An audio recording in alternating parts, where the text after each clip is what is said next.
Oman প্রবাসীদের জন্য এটি সত্যিই একটি চমৎকার খবর। দীর্ঘদিনের অপেক্ষা শেষে ওমান সরকার আবারও বাংলাদেশিদের জন্য ওয়ার্ক ভিসা বা কাজের ভিসা চালুর বিষয়ে সুনির্দিষ্ট প্রতিশ্রুতি দিয়েছে। 23শে ফেব্রুয়ারি 2026 পর্যন্ত পাওয়া তথ্য অনুযায়ী বিস্তারিত আপডেট নিচে দেওয়া হলো। ওমান ভিসার সর্বশেষ আপডেট 2026। সম্প্রতি সৌদি আরবের রিয়াদে অনুষ্ঠিত গ্লোবাল লেবার মার্কেট কনফারেন্স এর সাইডলাইনে বাংলাদেশের উপদেষ্টা আসিফ নজরুল এবং ওমানের শ্রমমন্ত্রী মাহাদ বিন সাইদ বিন আলী বাওয়াইনের মধ্যে একটি উচ্চ পর্যায়ের বৈঠক হয়েছে।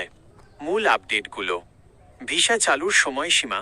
ওমানের শ্রমমন্ত্রী আশ্বাস দিয়েছেন যে আগামী 2 মাসের মধ্যে মার্চ এপ্রিল 2026-এর মধ্যে বাংলাদেশিদের জন্য পুনরায় সব ধরনের নতুন ওয়ার্ক ভিসা ইস্যু করা শুরু হবে। কেন বন্ধ ছিল? ওমান সরকার জানিয়েছে 2023 সাল থেকে ভিসা স্থগিত রাখা হয়েছিল মূলত সে দেশে থাকা অনিয়মিত বা অবৈধ কর্মীদের বৈধ করার প্রক্রিয়া সম্পন্ন করার জন্য।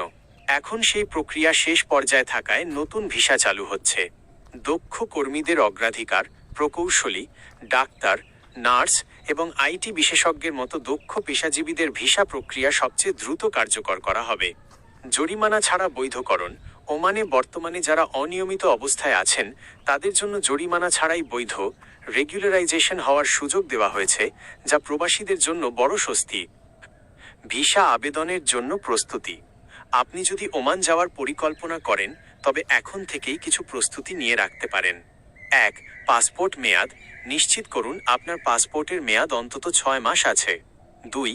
দক্ষতা সনদ। ওমান এখন দক্ষ কর্মীদের বেশি গুরুত্ব দিচ্ছে, তাই আপনার কাজের কোনো সার্টিফিকেট বা প্রশিক্ষণ থাকলে সেটি সত্যায়িত করে রাখুন। 3. দালাল থেকে সাবধান। ভিসা পুরোপুরি কার্যকর হওয়ার আগে কাউকে অগ্রিম টাকা দেবেন না। সরকারিভাবে বা অনুমোদিত এজেন্সির মাধ্যমেই কেবল প্রক্রিয়া শুরু করুন। বিশেষ দ্রষ্টব্য: বর্তমানে ওমান সরকার অবৈধ কর্মীদের বৈধ করার দিকে বেশি মনোযোগ দিচ্ছে, যা শেষ হলেই নতুন ভিসার গতি আরও বাড়বে। আপনি কি ওমানের কোনো নির্দিষ্ট কাজের ভিসার খরচ বা বেতন সম্পর্কে জানতে চান? জানালে আমি সাহায্য করতে পারি।